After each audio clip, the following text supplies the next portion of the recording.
I feel the Morrigan is worth an honorable mention when I'm talking about this Wednesday night Bible study, because they were important for me to start really examining why I was actually there.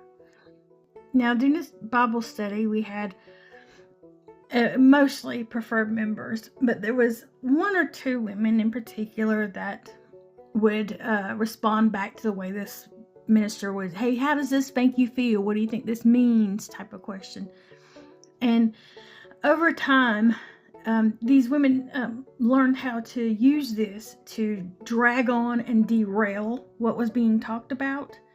So in answering something, it would end up, they would take up 10 to 15 minutes just kind of going off on a tangent or on a trail or talking about their personal life experience with something. And again, I'm getting irritated with it because I'm like, can we please just talk about what this means in the Bible?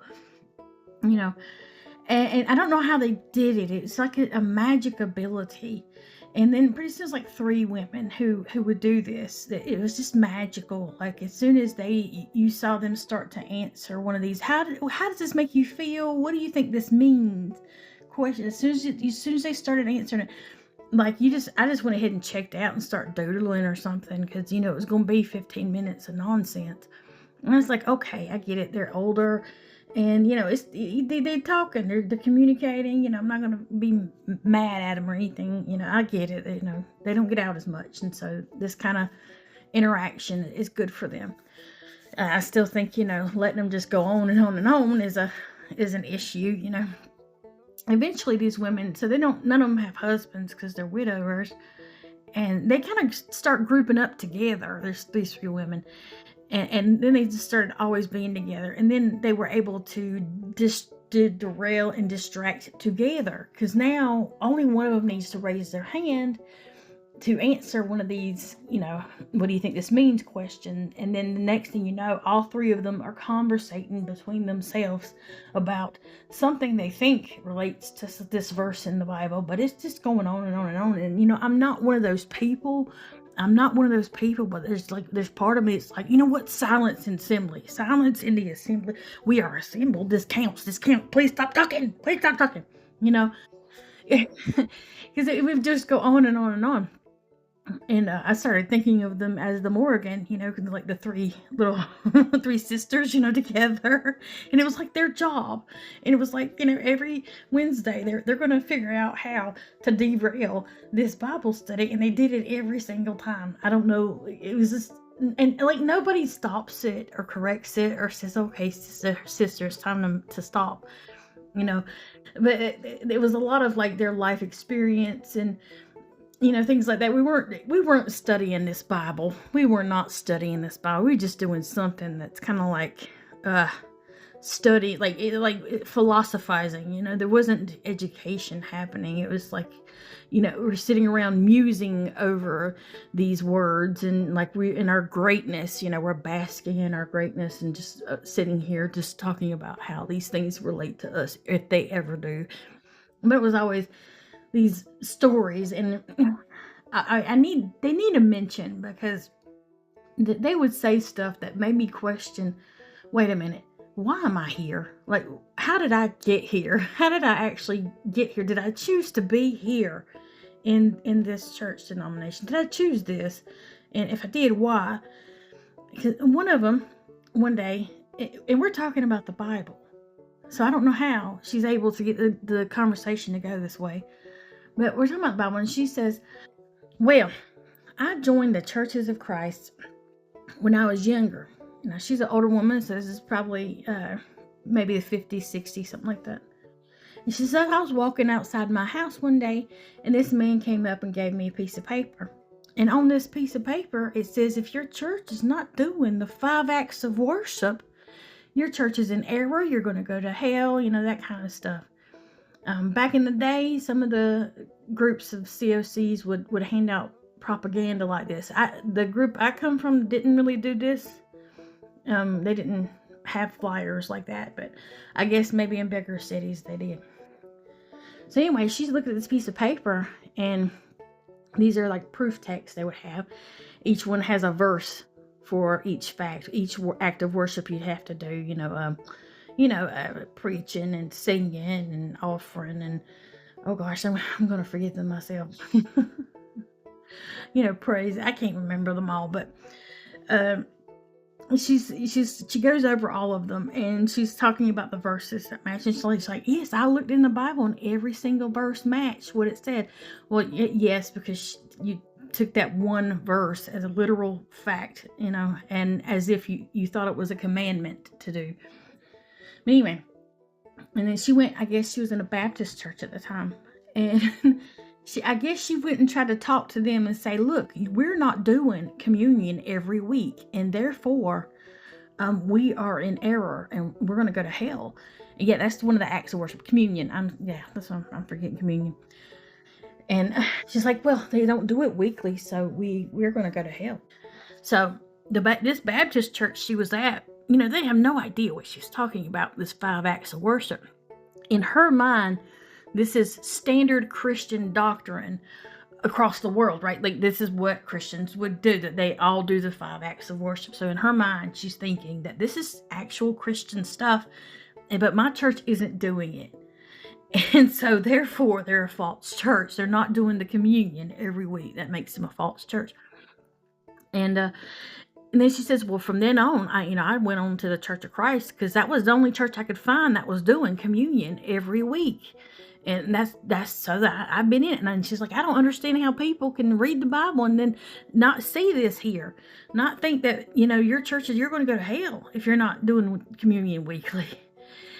And she lost family over that. And of course she did, because, they can be kind of nasty when they go over to the Church of Christ, because then they start preaching about how everybody else is doing it wrong.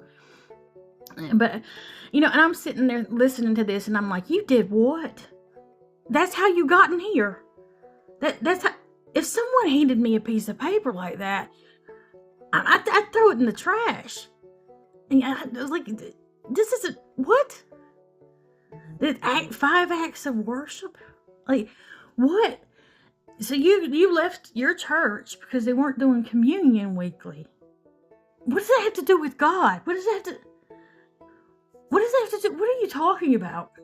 I'm like, if somebody gave me one of those pieces of paper, I'd throw it in the trash.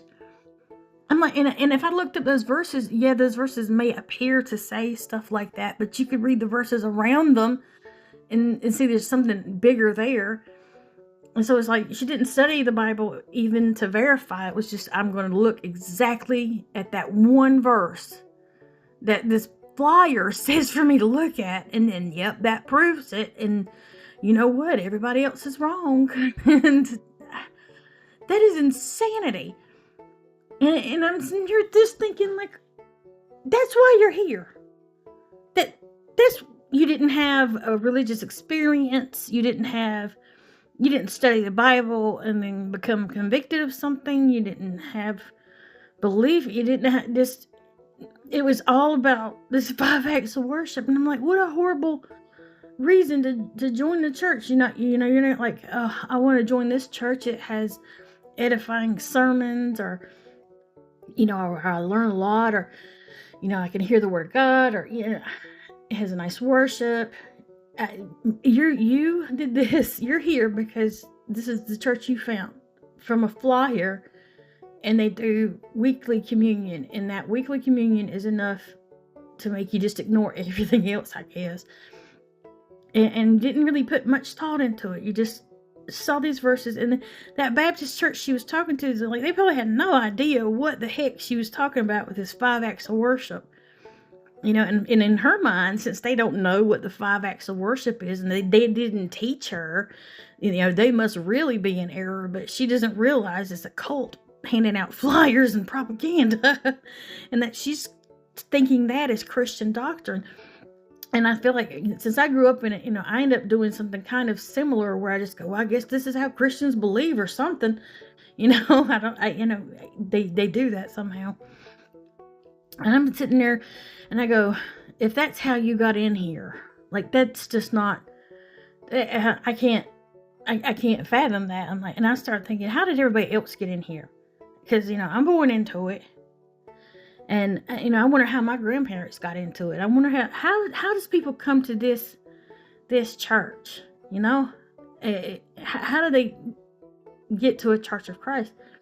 And so I'm able to kind of ask around a little bit, and it was always somebody gave me something. A couple of stories where the person was really down on their luck, and someone from the Church of Christ came along and helped them out. So then they joined the church then. There was always intervention from a human to get to that Church of Christ. There was always a flyer. There's always someone offering to help in some way. There's always just like this human intervention. Like the person wasn't originally thinking, I need to find, the right church. And I think for some of them, they did start thinking they needed to go somewhere that had, the weekly communion thing, and they would think that that's their own thought or something they read on their own, but they likely came across some kind of propaganda from the group back in the day.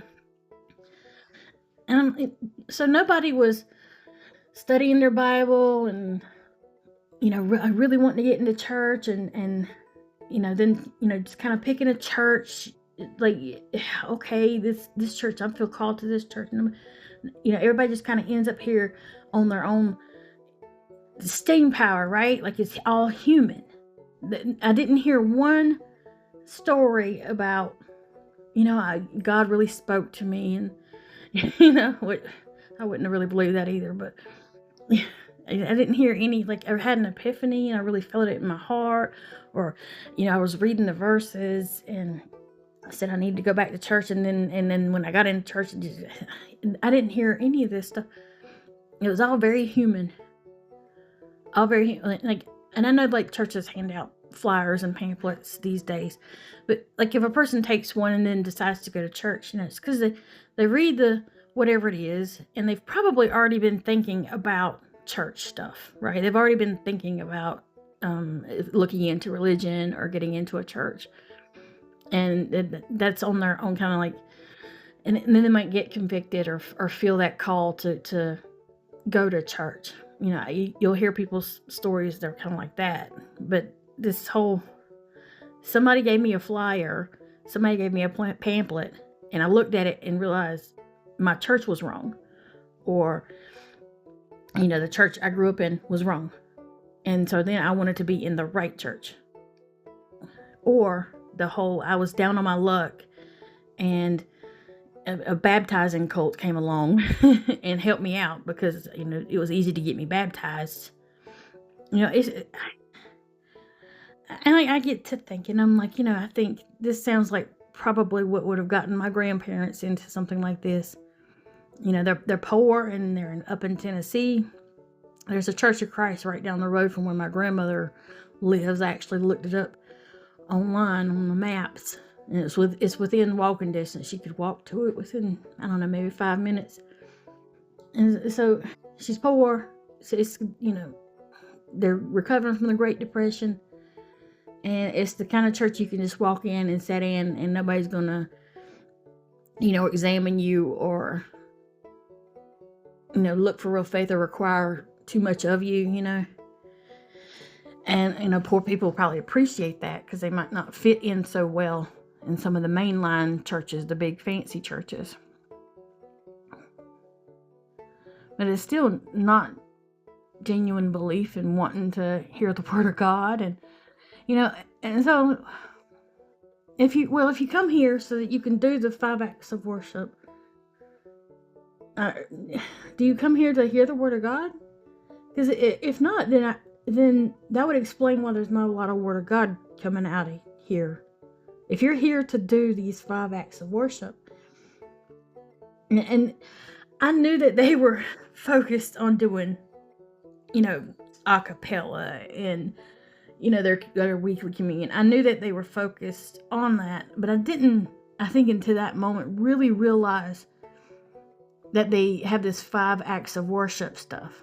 Because growing up, they didn't have that phrase we weren't allowed to use phrases and things like that. It was just, that's worldly and outsiderly, these slogans, there was a couple people there that had expressed that they too did not like the sermons not having much meat on the bone, and they didn't like the bullying song leader.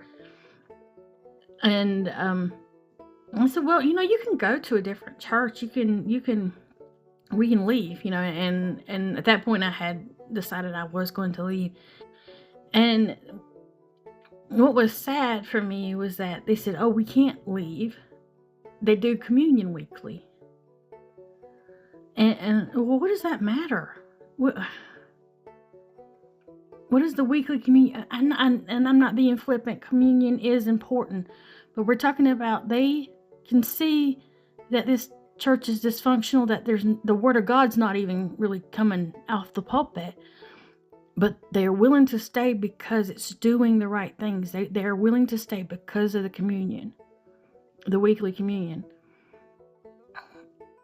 Like you can't do. This seems such an inversion. That communion can be important. You can have a conviction about weekly or monthly or yearly or whatever you want to do. You can have that conviction. There's nothing wrong with that. But to say I hold to that conviction more than it matters what's coming from the pulpit, it's just such a inversion. The acts we do in the church are more important than what's actually there, like the actual sermon, and I'm like, listen, I'm sure you can find a church that's going to do weekly communion that will have at least a better sermon, they'll at least have the word of God coming out of the sermon. I'm and not a bully song leader and not this preferred group stuff. There's plenty, not that they're vastly better, but there's plenty of independent churches or just churches everywhere that have all kinds of variances in the way they do those things. If it's that important to you, you can look for another church doing it weekly, or maybe you can study if you really need to do it weekly. You could study what communion is or what you believe about it and all. You can take that time. I don't think a lot of them take the time to study what these things are. It's more about how they're done in a church weekly, or when they're supposed to do it and how they're supposed to do it. And it's not, there's nothing else behind it. It's just we do them because we were commanded to do them, and they don't have any significance to these events. And it was like they really wanted to hang on to this weekly communion thing, but I'm telling you, sitting in that pew, it was like the deadest thing ever. It was just like everybody was a robot. It was like emotionless, and it really felt very empty. And of course I've had communion weekly, and it's almost like saying, let's have a moment of silence. How like places, let's have a moment of silence for this event that happened. And it's like they're doing that, but I don't think anybody is actually sitting there thinking about that. I think there's just the rituals there. It's just so mundane, especially because it's every week. I don't know, like if you want to do weekly communion, I'm sure you can find a church somewhere that is doing weekly communion that has a proper sermon, an actual sermon that means something, that's not using the NIV, that's the bully, the song leader's not a bully, that has proper elders. I'm like, you could find something. So I really start to think about, if this is how they got in here, I really probably shouldn't give them authority on determining this is the truth. You know what I mean? Like, because none of them have expressed any intense or deep study. None of them have done that, even though I would assume you would assume they've done that. But just because I would do that doesn't mean they do that, right? So it's time to stop considering them some kind of authority just because they're older or whatever, because when you get down to it, it's just, because the church is doing the right things. Well, I don't believe that's the point, because it's silly to me.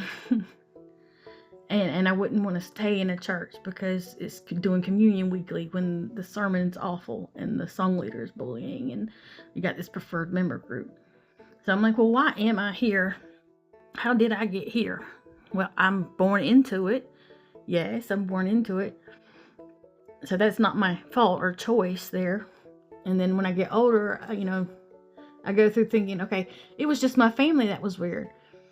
But what got me to this specific Church of Christ, and I'm like, well, I was looking for churches, and a lot of them these days have just too much music, too much lights and laser shows, and too much activity, which is fine at its own time. But it was during like the worship part, this where the sermon part is supposed to be, right? And that's what I would be going for.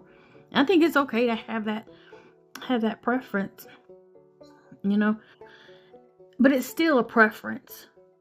It's still a preference in the way I was viewing it. It is important whether you want musical instruments or not, and I don't. And I think there is some biblical space for that argument. It doesn't mean that, everybody's church is going to hell if they've got an organ, or that it's an act I need to do to fulfill salvation or something. So I get into this Church of Christ, I make the choice, not realizing what it is and what's going on there and what's actually happening, just thinking, oh, that, it's just my family. And then it turns into maybe just everybody just has learning disabilities, or maybe this is the wrong minister, or the elders are doing something, or, just maybe.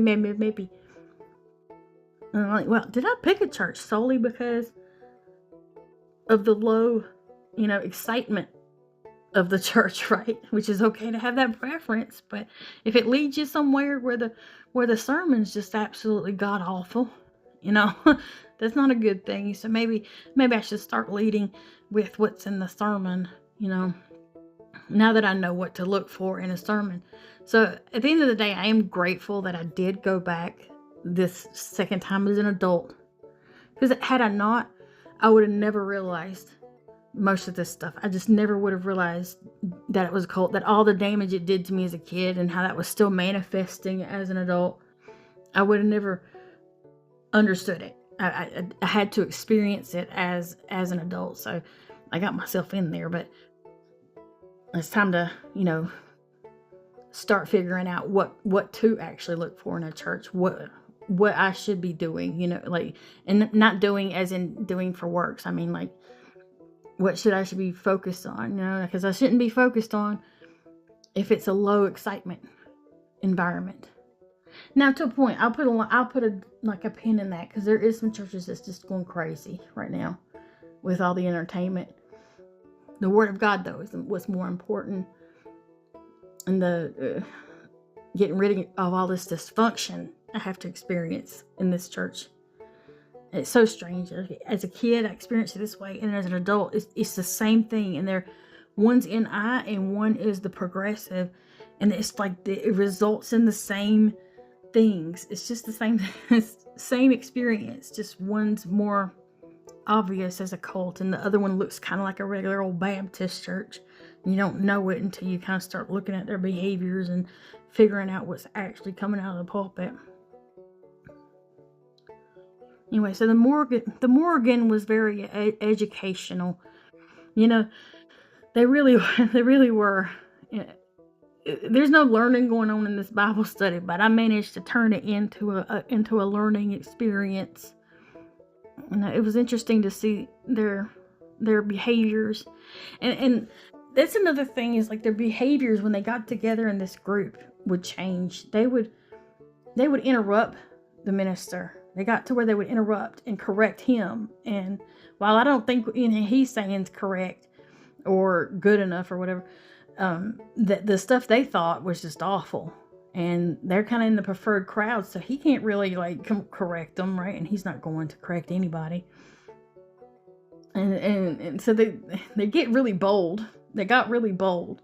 And these women are just super sweet and nice any other circumstance, but then you get them together, and they're, it's just like, oh, there's a reason silence in the film. Oh my God.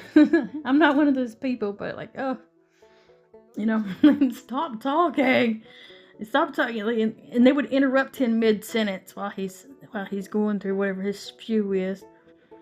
And this is why you don't have Bible studies that aren't actually led by a minister and an elder, like proper minister and elders or teachers or whatever. Because it's just a free-for-all. Because what am I remembering? I'm remembering, all these hilarious moments are the heresies, It was a people study more than it was a Bible study, just like the women's Bible studies. Is you can observe how they're doing.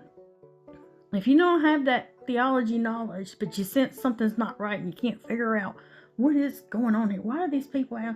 This you're Christian, but you're kind of nasty a little bit. You kind of, I don't know, like you don't have any decorum, respect. You can look at stuff like you're going to interrupt the minister while he's talking. Like that's the audacity, right? I don't know, but I hope the Morrigan is doing well and continues to teach others important lessons about the church.